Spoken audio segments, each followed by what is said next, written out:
کہتے ہیں قاہرہ سے اسفان جانے والی گاڑی میں سوار اس عمر رسیدہ شخص کی عمر کم از کم 60 سال تو ہوگی، اور اوپر سے اس کی وضاحت اور لباس ہر زاویے سے دیہاتی تھا، مگر وہ ایک جہان دیدہ اور سمجھدار بندہ لگتا تھا۔ ایک اسٹیشن پر گاڑی رکی تو ایک نوجوان جوڑا سوار ہوا جو اس بوڑھے کے سامنے والی نشست پر آن بیٹھا۔ صاف لگتا تھا کہ نو بیہتا ہیں، مگر افسوس کی بات یہ تھی کہ لڑکی نے انتہائی نامناسب لباس، پینٹ کے ساتھ ایک بغیر بازوؤں کی کھلے گلے والی شرٹ پہن رکھی تھی، جس سے اس کے شانے ہی نہیں اور بھی بہت سارا جسم دعوت نظارہ بنا ہوا تھا۔ مصر میں ایسا لباس پہننا کوئی اچھوتا کام نہیں ہے، اور نہ ہی کوئی ایسا لباس پہنے کسی لڑکی کو چھوٹے پن سے دیکھتا یا تاڑتا ہے، مگر دوسرے مسافروں کے ساتھ ساتھ لڑکی کے خاوند کی حیرت دید کے قابل تھی کہ اس بوڑھے نے لڑکی کو دیدے پھاڑ پھاڑ کر دیکھنا شروع کر دیا تھا۔ چہرے سے اتنا پروکار اور محترم نظر آنے والے شخص کی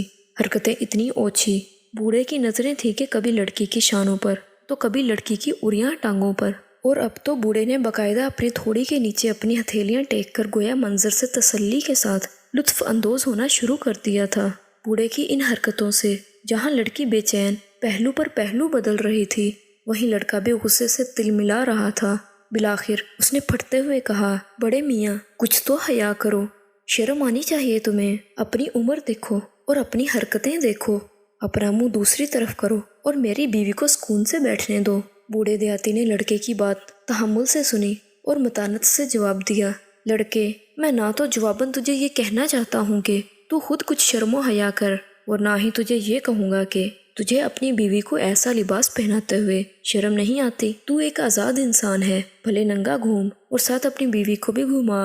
لیکن میں تجھے ایک بات ضرور کہنا چاہتا ہوں، کیا تو نے اپنی بیوی کو ایسا لباس اس لیے نہیں پہنایا کہ ہم اسے دیکھیں؟ اگر تیرا ارادہ ایسا تھا تو پھر کاہے کا غصہ اور کس بات کی تلملاہٹ؟ بوڑھے نے اپنی بات جاری رکھتے ہوئے کہا، دیکھ میرے بیٹے، تیری بیوی کا جتنا جسم ڈھکا ہوا ہے اس پر تیرا حق ہے کہ تو دیکھ، مگر اس کا جتنا جسم کھلا ہوا ہے اس پر تو ہم سب عوام کا حق بنتا ہے کہ ہم دیکھیں، اور اگر تجھے میرا اتنا قریب ہو کر تیری بیوی کو دیکھنا برا لگا ہے تو میرا نہیں میری نظر کا قصور ہے جو کمزور ہے، اور مجھے دیکھنے کے لیے نزدیک ہونا پڑتا ہے۔ بوڑھے کی باتیں محض باتیں نہیں بلکہ اچھا خاصا درس تھا، مگر ذرا ہٹ کر لوگوں نے جان لیا تھا کہ بوڑھا اپنا پیغام اس جوڑے تک پہنچا چکا ہے۔ لڑکی کا چہرہ اگر شرم سے سرخ ہو رہا تھا تو لڑکا منہ چھپائے چلتی گاڑی سے اترنے پر آمادہ،